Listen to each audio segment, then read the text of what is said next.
I had an anonymous employee from an anonymous large Nvidia competitor reach out and say, hey, Linus, I really feel like your take was not very good on the big Nvidia leak. Because I think you and I were talking about saying, I'm sure Nvidia's competitors will be taking a close look at this.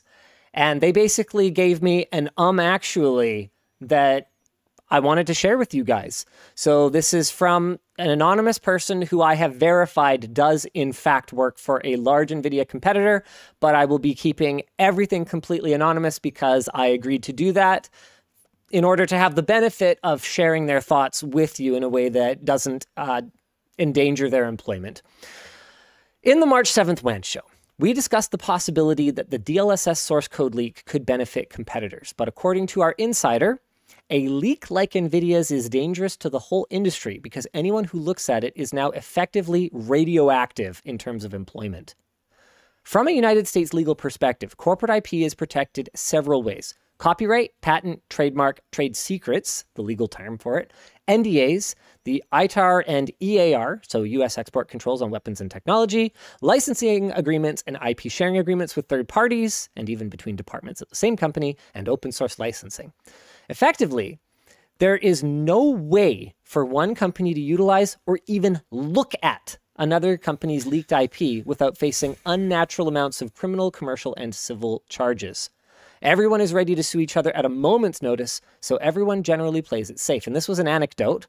At one point, employees quit one company, took a hard drive full of secrets, and tried to use it to get a job at another one. Company 2 said F off and mailed the drives back to Company 1.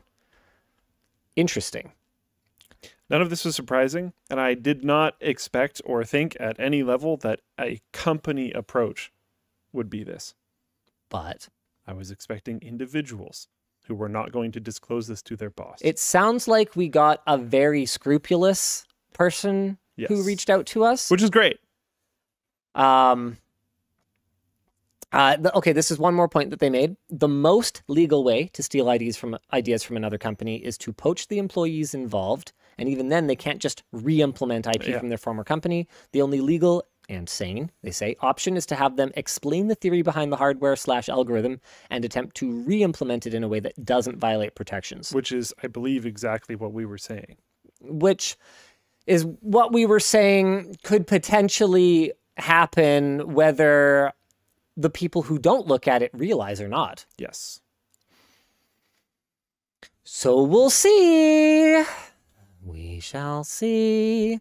But yeah, thank you very much for sharing your perspective. That was extremely helpful and absolutely something that I don't think we explained very well or really gave any airtime to whatsoever. Yeah, there's how no dangerous way it is to steal IP. Yeah, there's no way a company approach would be to do that because someone on the inside is going to whistleblow and you're just going to get nuked. Absolutely. Like it's and you got to understand how inbred the tech industry is.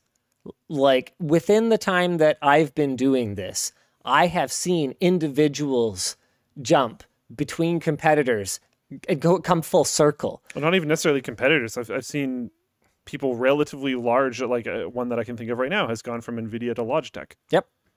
I don't believe they compete in anything. Nope. But yeah. I mean, just trying to remember. I'm just trying to remember all the paths. Dang it.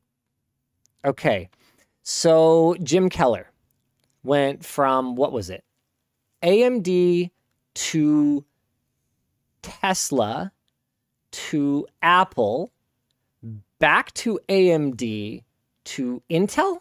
And I actually don't remember the pre-AMD, but I'm not sure if he started at AMD. Like, that gives you some idea. So if you think that there aren't, amongst a team or an entire company, right, that there aren't still lingering connections, you are sorely mistaken. Yeah. Sorely mistaken. And we're not recommending anything, to be super clear as well.